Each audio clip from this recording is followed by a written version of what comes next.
É tudo uma grande mentira e manipulação dos números? O PIB, a inflação, o desemprego estão todos sendo manipulados? Pense que isso envolve contratos, correção dos contratos, com dados que podem estar sendo usados que não são reais. Será isso mesmo? Vamos entender a crise do IBGE e como isso, claro, afeta o seu capital e o seu dia a dia.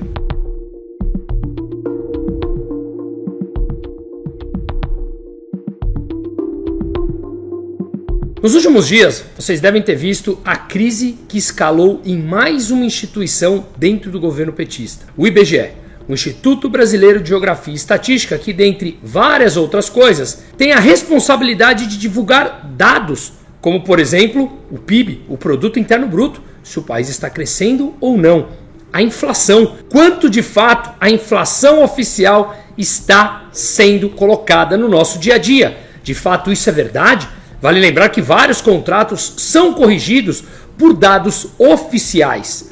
E isso claramente te afeta. Se você é um inquilino, se você é um proprietário e aluga, se você está pensando em comprar alguma coisa, se você está olhando a perspectiva que o governo está dando para os números, invisto ou não invisto? Enfim, tudo isso é influenciado em meio a essa grande crise que, mais uma vez, escalou, coincidentemente, dentro do governo do PT, com pessoas que comandam o IBGE, ou pessoa que comanda o IBGE, que não é técnico, e sim um ideólogo, uma pessoa filiada a um determinado partido, adivinhe qual, logo vocês verão, há muitos anos. Pois é, a discussão se tornou justamente essa. Os dados estão forjados? O PT tomou conta do IBGE? E por que isso é tão preocupante? Para entendermos, vamos voltar um pouco no tempo. Lá em 2003, Lula assumiu o país e começa a colocar pessoas alinhadas a ele dentro das instituições. Inclusive o Márcio Pockmann como presidente do IBGE, o Instituto Brasileiro de Geografia Esquerdista. Mas quem é Márcio Pockmann? Um economista de esquerda ligado ao PT, filiado ao partido há mais de uma década. Basta olhar, pesquise na internet, não sou eu falando. Ele é um ideólogo ligado ao partido, um economista marxista, voltado à instrumentalização das ideias e do perfil ideológico do PT dentro da economia. Não é à toa que Lula colocou para comandar um instituto que divulga os dados. E eu não estou falando que está sendo manipulado, mas aqui a coisa começa a ficar mais complicada, não agora, já nos últimos meses. Economistas experientes alertaram para o perigo da indicação de Márcio Pockmann à presidência do IBGE. Por exemplo, Edmar Baixa, que foi um dos idealizadores do Plano Real, apesar de ter uma inclinação nas últimas eleições polarizadas a apoiar esse governo, eu acho que vale a pena mencioná-lo, porque, de novo, ele tem um histórico importante dentro da criação do Plano Real que minimamente estabilizou a moeda ao longo dos últimos 30 anos, e não estou dando como exemplo alguém que é um liberal, libertário, que apoia ideias como a minha, que isso traz um determinado alinhamento de posicionamento. Eu, que sou liberal, libertário, critico o Pockmann, mas o Edmar Baixa, que é, digamos, um social-democrata, também faz críticas construtivas a isso. Por exemplo, ele disse o seguinte quando Lula indicou o Pockmann à presidência do IBGE, abre aspas, Pockmann é ideólogo, tem uma visão totalmente ideológica da economia e não terá problema para colocar o IBGE a serviço da ideologia, como ele fez com o IPEA. Mas o que é o IPEA? Instituto de Pesquisa de Economia Aplicada, que é ligada ao governo federal. Quem foi o presidente do IPEA entre 2007 e 2012? Adivinhem só, Márcio Pockmann, durante o governo da Dilma. Com o passado de confusões no IPEA, Márcio Pockmann, o petista, repete a dose no IBGE, conforme a gente consegue ver nessa matéria da própria Veja. Repito, não sou eu falando, está aí bem distribuído, facilmente encontrado dentro da internet. Instrumentalização de instituições públicas, financiada com o dinheiro do pagador de imposto para servir a uma única ideologia do PT. Te espanta? É novidade?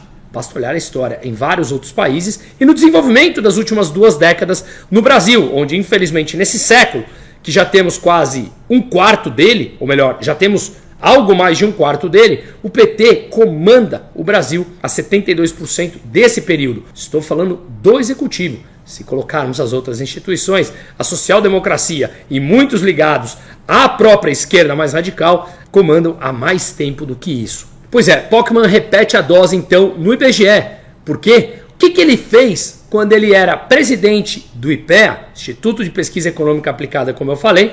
Recorremos mais uma vez às matérias de grande circulação. Márcio Pokman afastou 4 economistas técnicos que eram do IPEA. Percebam, se eles não estavam alinhados à cartilha da esquerda, eles eram afastados, como de fato foram. Quem, por exemplo? Fábio Giambianchi, Otávio Tourinho, Gervásio Rezende e Regis Bonelli, que defendiam em seus estudos uma reforma administrativa mais ampla e redução de gastos públicos, o que é completamente antagônico ao pensamento do PT e ao projeto de poder do PT, que precisa que as pessoas gastem mais e que o governo gaste mais, para eles distribuírem uma pequena fração daquilo que eles arrecadam para continuarem financiando o seu projeto de poder. Economistas técnicos que eram contra esse tipo de aumento de gasto público, lá ainda no governo da Dilma, quando Márcio Pokman comandava o IPEA, eles foram simplesmente afastados, o que claramente matou a independência do Instituto de Pesquisa Econômica Aplicada naquela época. E, portanto, o que vemos agora dentro do IBGE não chama atenção. É a mesma receita. Um mês antes da divulgação do PIB, do Produto Interno Bruto do Brasil de 2025, agora há poucos dias, o que aconteceu? Rebeca Palles, coordenadora de contas nacionais do IBGE, foi exonerada. E o que faz essa área que ela comandava, a Rebeca Palles, coordenadora de contas nacionais, pasmem, é a área que calcula o PIB. Repito, ela foi exonerada um mês antes da divulgação dos números. Em matérias de grande circulação, encontramos, por exemplo, no Globo, o clima é de tensão no IBGE. Na semana passada, a pesquisadora Rebeca Palles foi afastada da coordenação de contas nacionais. Vale lembrar que ela é reconhecida por ter um perfil técnico e respeitada dentro do IBGE. Motivo da saída? Nenhum. Simplesmente, talvez o mesmo que aconteceu lá no IPEA, que pouco ou nada era divulgado. O que? Não alinhamento à cartilha político-ideológica da esquerda de Márcio Pokman, filiado a um partido político há anos, o mesmo partido que comanda o executivo e que o colocaram para comandar o Instituto Brasileiro de Geografia e Estatística. Depois da exoneração da Rebeca Palles, alguns pares delas, indignados, pediram demissão. Mais especificamente, 3 técnicos, após a exoneração de Rebeca, pediram demissão do IBGE, em solidariedade a ela, frente aos abusos praticados dentro do IBGE. Mais uma vez, facilmente encontramos isso em várias matérias. Vale lembrar que Márcio Pokman assumiu o IBGE em 2023. Muitos funcionários técnicos em 2023, ao longo desse período que ele vem comandando o Instituto, muitos funcionários técnicos assinaram uma carta contra o autoritarismo de Márcio Pokman no dia a dia, no comando da instituição.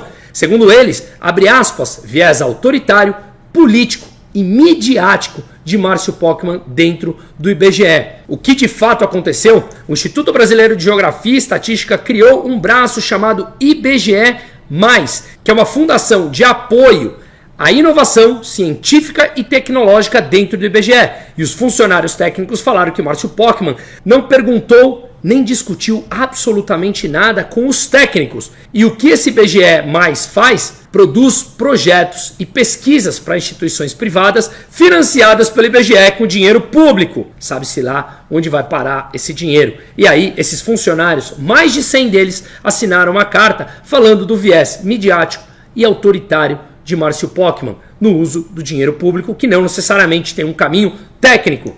Será mais desperdício dentro de mais uma instituição brasileira, onde nós, pagadores de impostos, somos obrigados a financiar e não podemos questionar? Afinal de contas, quem pode questionar decisões de um governo que só pensa no povo no Brasil? Essa é a democracia que somos obrigados a fingir acreditar. Está cada vez mais evidente. Apoiadores de Márcio Pokman dizem que isso não é evidência de manipulação. E ok, pode não ser evidência de manipulação, mas apesar desses indícios concretos e fortes do IPEA e do IBGE agora, nós sabemos como funciona o sequestro de instituições pela ideologia centralizadora. Isso aconteceu no Mensalão, aconteceu no Petrolão, aconteceu na Lava Jato com todas as provas e acontece agora claramente debaixo de nossos olhos. Mas esse vídeo não é uma ideia de político partidária, e sim como isso afeta a economia e os nossos preços. Portanto, se esse vídeo te ajuda, eu peço que se inscreva no canal, ative o sininho, compartilhe esse vídeo, que isso ajuda o YouTube a distribuir esse canal. Se de fato os números estão sendo forjados e são mentirosos, agora nesse momento, talvez isso seja até irrelevante. O estrago já está feito. Vale lembrar, como eu repito mais uma vez, que o IBGE produz dados. Mas para isso ele precisa de confiança. E confiança não são apenas números. Números sem confiança são apenas dados vazios, largados no vento, mas podem parecer irrelevantes, mas são mais importantes no nosso dia a dia do que a gente imagina e na precificação dos ativos. Vale lembrar, os números, as projeções de dados oficiais são base de decisões econômicas. Compro uma máquina ou mantenho o capital alocado? Mantenho esse capital no Brasil ou mando para fora? Qual o real poder de compra da nossa moeda? Ou qual o real prejuízo ou perda do poder de compra da nossa moeda? Com esses dados, eu tomo decisões. Invisto ou não invisto? Mando para fora ou mantenho aqui? Compro uma máquina ou não compro uma máquina? Qual a expectativa de juros? Os preços serão ajustados? Ou seja, houve deterioração de fato do poder da moeda, ou os dados de inflação também correspondem a uma metodologia completamente antiquada e não explica mais a realidade? O capital terá remuneração condizente com o risco do país no momento, ou os dados não refletem aquela pura realidade? Vamos a exemplos rápidos e concretos. O que é o PIB? O PIB nada mais é do que uma fórmula. Gastos governamentais, mais gastos privados das famílias, mais investimentos, mais a diferença entre importação e exportação. Podem ser facilmente turbinados, como já expliquei em vários vídeos. O governo se endivida, distribui o dinheiro para a população, o governo gasta mais, estimula a população a gastar. Você turbina o PIB, porque isso, gastos privados e gastos governamentais, fazem parte da equação do PIB que eu acabei de falar. Mas e a vida real do brasileiro médio? Realmente melhorou? A inflação, por exemplo, nos últimos 15 anos foi mais de 140%. Só que o salário não cresceu nessa mesma proporção. E não adianta crescer numa canetada. Se cresce, as empresas não conseguem pagar. Se sobe o salário na mesma proporção e não houve incremento de produtividade, as empresas mandarão embora. A perda do poder de compra, ela é real. E tudo isso há um mês da divulgação dos números do PIB. Repito, uma funcionária técnica exonerada, mais uma vez, se manipulam ou não, a confiança já foi para o limbo. Outro exemplo, a metodologia do IPCA, a inflação oficial do país. Você pega uma série de produtos dentro de uma cesta de itens e compõe o que o brasileiro médio consome em um país de dimensões continentais. Como é que você pode traçar um paralelo de quem mora em São Paulo para quem mora numa cidade de 5 mil habitantes? É claro que o poder de compra daquele que mora aqui, se ganha o mesmo valor de quem ganha lá, o poder de compra dele aqui é muito menor. Portanto, esse número ele é completamente defasado em uma economia onde 50% dos brasileiros trabalham de maneira informal e muitos não querem a formalidade. De novo, a metodologia da inflação ela é uma farsa. Não precisa ser manipulada necessariamente pelo IBGE. Não entrega a realidade. Outro exemplo, o desemprego. Estamos na mínima histórica. Ok. Se você ganha a Bolsa Família, tem idade e condição de saúde para trabalhar e opta voluntariamente por não trabalhar, você não entra na estatística do desemprego. Se você tem uma empresa ativa, uma MEI, e trabalha 1 hora por semana, você não entra na estatística do desemprego. De novo, não entrega a realidade para o mundo de 2026. Só que os dados oficiais são usados em contratos, são usados em tomadas de decisões importantes, como falamos. E se bancos, empresas, investidores, pessoas físicas, locais ou estrangeiros não confiam nos dados, deixamos de usá-los como referência. E isso afeta preços.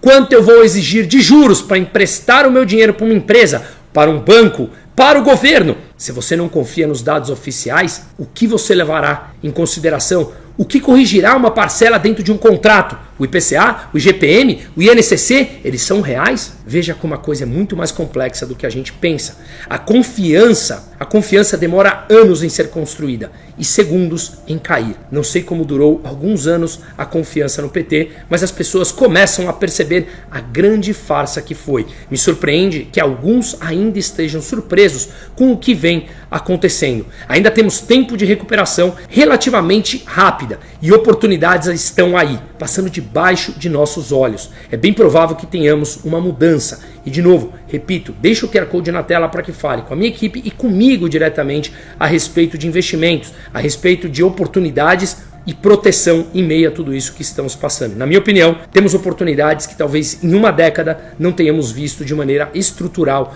no Brasil. Mas para isso, o PT precisa ser extirpado da mentalidade e das práticas do brasileiro do dia a dia, que por conveniência, por falta de conhecimento, acreditam no impossível.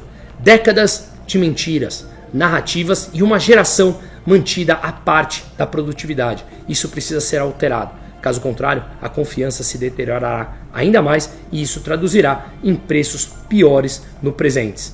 Mas as oportunidades seguem piscando. Reflitamos a respeito. Seguimos.